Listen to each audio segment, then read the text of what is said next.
Welcome to Global Truth. This is your host, Dr. Nasir Baig. When the dust settles on any World Cup, the history books naturally record the victors. They print the names of the champions in bold gold lettering. The glittering confetti falls on the billionaires of the sporting world, the corporate giants, and the global superpowers. But football, true football, has never belonged to the elite. Its soul lives in the shadows of the stadiums. It belongs to the stories that make you pause, catch your breath, and realize that victory is not always defined by a golden trophy. As we look back at the matches that have defined this tournament, two teams have exited the stage. Yet, they have left an impact so profound, so devastatingly beautiful, that the world cannot stop talking about them. They didn't lift the cup, but they conquered the global conscience. Our first story is one of sheer defiance. It belongs to Iran, a nation that stepped onto the pitch carrying the heavy weight of crippling global sanctions, political isolation, and immense geopolitical pressure. Yet, despite the bitter behavior of their adversaries, off the field and on the field, Iran played with a fierce, quiet dignity. They took on the world's best, stood tall, and did something extraordinary. They bade farewell to the World Cup without losing a single match. They left unbowed, unbroken, and undefeated in spirit. But then, ladies and gentlemen, there is the second story. This isn't just a sports highlight. This is a story that feels less like reality and more like a cinematic masterpiece or a classic novel. It is a story that every single one of us can relate to because it is the ultimate tale of human struggle. It is the story of a desperately poor country and its 40-year-old goalkeeper, a man whose journey mirrors the daily battle of every ordinary hard-working soul across the globe. Just think about the scale of this tournament. This is a multi-billion-dollar stage where the richest nations deploy their athletic armies. Yet, out of nowhere, a name emerged that 90 to 95% of the world couldn't even point to on a map. A country so small, its total landmass is barely equal to Rhode Island, the smallest state in America. Its entire population, just 550,000 people. To put that into perspective, that is less than the population of a single small neighborhood in any big city in the world. The world calls this nation Cape Verde. Officially in Portuguese, it is Cabo Verde. Nestled in the vast, unforgiving waters of the Atlantic Ocean, about 600 to 850 kilometers off the western coast of Africa, sits this tiny nation made up of 9 volcanic islands. Covering just 4,033 square kilometers, this speck of dust on the global map did the impossible. It became the smallest nation in human history to ever qualify for a FIFA World Cup. But to understand their triumph, we have to look at the scars they carry. Like so many of its African neighbors, Cabo Verde's history is written in tears. In 1456, when Portuguese and Genoese explorers first dropped anchor here, these islands were completely uninhabited. The colonizers saw an opportunity. They didn't just build a port, they turned Cabo Verde into a brutal central hub for the transatlantic slave trade.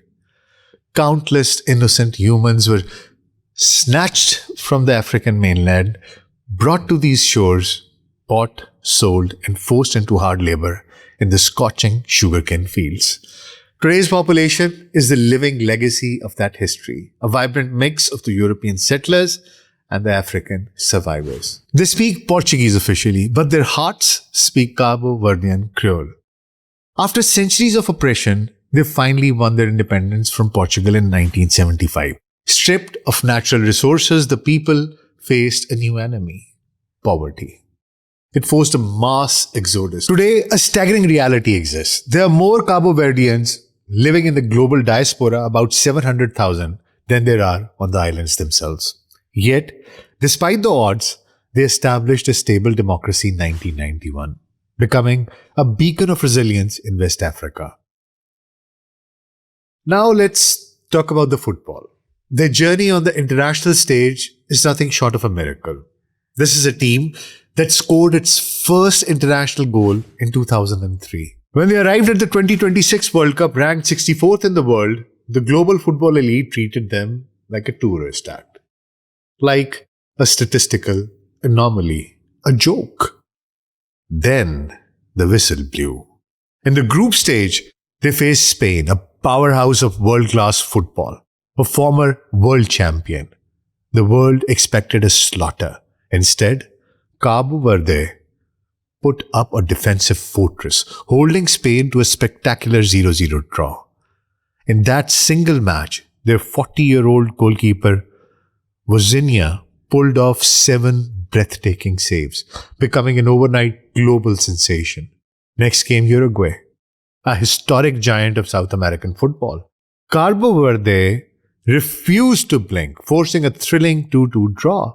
They followed it up with another tactical masterclass against Saudi Arabia, grinding out a 0-0 defensive war. Against all odds, without losing a single match in the group stage, this tiny island nation marched proudly into the round of 32. And guess who was waiting for them in the knockout rounds? None other than the reigning world champions Argentina themselves, led by the undisputed king of football, Lionel Messi. The pundits didn't even give Cabo Verde a puncher's chance. The narrative was set. Argentina would roll over them like a steamroller. Messi would dismantle them within 20 minutes. But the Blue Sharks of Cabo Verde had other plans. They were about to write a new chapter in World Cup history that will be told for generations. The clash of David and Goliath. The match began, and the pressure was suffocating. In the 29th minute, Lionel Messi broke the deadlock, firing Argentina into a 1-0 lead. The stadium erupted. The script was playing out exactly as expected, but Cabo Verde refused to die. They fought for every inch of the grass. In the 59th minute, the stadium fell completely silent as Cabo Verde's Leroy Duarte found the back of the net, leveling the score at 1-1. The 90 minutes expired. The Giants were dragged into extra time. In the 92nd minute, Argentina struck again through Lisandro Martinez. 2-1. Surely, the fairy tale was over now. The physical toll on the islanders was obvious. Their legs were cramping, their lungs burning. But out of pure, unadulterated willpower in the 103rd minute, Cabo Verde's Sidney Lopez Cabral executed one of the most stunning, spectacular goals of the entire tournament. 2-2. The color drained from the faces of Argentinian players. The world champions were staring into the abyss, terrified of a penalty shootout against a team that refused to quit. Then came the heartbreak. In the 111th minute, a cruel, tragic twist of fate. A clearing ball struck Cabo Verde's own defender, Dine, and deflected into his own net, an own goal. Argentina won the match 3-2. Cabo Verde was knocked out. But as they walked off the pitch, the entire stadium stood on its feet. They had lost the match, but they had captured the soul of the world. But let us step away from the scoreboard and talk about the real hero of this saga. A story that might just bring a tear to your eye. Let's talk about the man between the posts, their 40-year-old goalkeeper, Vozinha. His real name is Josemar Diaz. His father named him after the famous Brazilian defender from the 1986 World Cup. But throughout his life, everyone called him Vozinha, which in Portuguese affectionately means granny or grandma. Why? Because as a little boy, after playing football in the dusty streets, he wouldn't go to the cafes or hangout spots. he would walk straight to the humble home of his grandparents. Vozinha was born into severe poverty. His father was a soldier constantly deployed to remote stations, and his mother worked grueling hours to put food on the table. He was raised by the gentle hands of his grandparents. When he first tried out for local clubs, the coaches laughed at him. They told him, "You're too short, you're too small. You'll never be a goalkeeper." But Vozinha possessed something you cannot measure with a scouting report: a relentless heart. For 15 years, he drifted through obscure, low-paying leagues in Cabo Verde, Angola, Cyprus. Just days before this 2026 World Cup, it began, his contract with a modest second division team in Portugal expired. Think about that. When he stood in the tunnel preparing to face the greatest players on earth, he was a free agent. He was officially unemployed. He had no club to return to. At the age of 40 years and 12 days, he became the oldest debutant in World Cup history. And, when the final whistle blew after his 7-save masterclass against Spain, this grown man fell to his knees and wept bitterly on the pitch. He wasn't crying because of the draw. He was crying because his grandparents, who had nurtured his dream, didn't live to see it. And his elderly mother couldn't be there because she had been denied a travel visa. Later in the tournament, the bureaucratic red tape was finally cleared, and his mother sat in the stands watching her boy defy gravity. And against Argentina, this 40-year-old Braveheart denied 8 certain goals. 4 of those shots, those kicks, came directly from Lionel Messi. At one point, Messi struck a trademark curling free kick that had the entire stadium celebrating midair until Vozinha's flying gloves miraculously tipped it over the bar.